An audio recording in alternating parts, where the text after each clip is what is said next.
esse buraco escavado no chão, que aqui é chamado de barreiro, ou seja, um pequeno reservatório de água. Foi escavado provavelmente nos últimos 100 anos pela terceira vez. E a gente vê aqui a parede antiga, que nós estamos sobre ela, bastante desgastada pela erosão. E o líquido armazenado. E nos chama a atenção aqui outros elementos. Por exemplo, a cor da argila que foi escavada aí, fazendo esse monte de terra, que não seria propriamente uma parede, porque não tem água corrente, a não ser a água que escorre das partes altas aqui para baixo, na época das chuvas. Mas essa argila, pela cor, a gente tem uma certeza da grande porcentagem de carbonato de cálcio na composição dela. Por isso a cor esbranquiçada. E a gente vê que é um terreno, é uma terra argilosa, bastante rígida, endurece quando submetida às intempéries de chuvas e sol, ficando muito dura. E a cor branca, como a gente disse, chamou a atenção pelo fato de ser bastante carbonato de cálcio, que é um álcali. E como a gente sabe, nessas terras que são bastante salinizadas com o tempo pela agricultura paleolítica do homem, o fato de existir essa argila dessa cor, um álcali, ele neutraliza a ação do ácido do nitrato de sódio que faz o salitre. É uma compensação.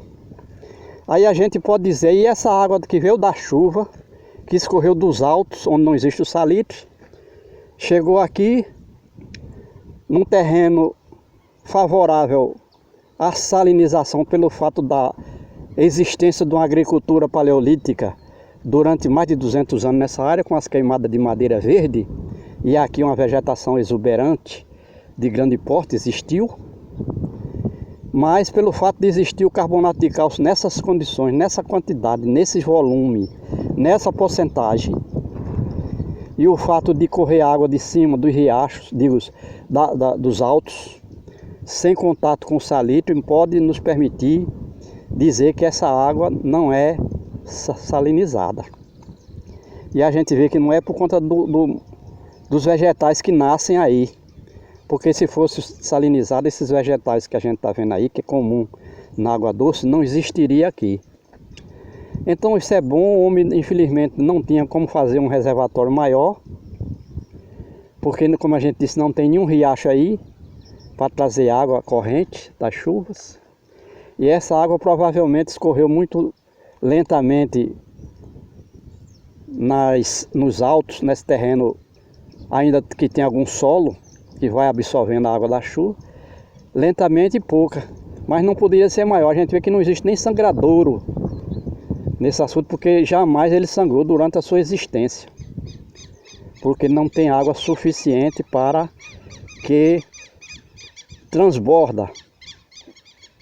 para que a água possa transbordar o excesso de água armazenada no reservatório.